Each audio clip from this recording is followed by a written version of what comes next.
Интерес большой к плодовочной продукции, то есть это переработанная продукция, металлоконструкция. То есть в основном фокус у нас идет на пищевую продукцию по направлению в Кыргызстан.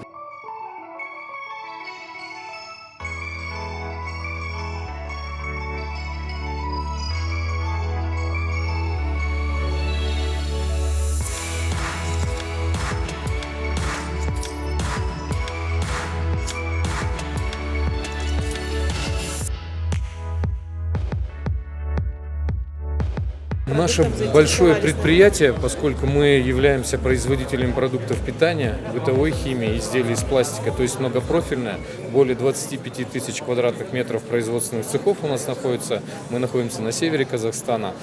В Казахстане у нас более 1800 человек работает по стране. Из них, получается, у нас 11 филиалов, есть представительства некоторые на западе Казахстана. Ну и опять же, очень сильно представлены, как я говорю сейчас, в экспорте в странах ЕАЭС.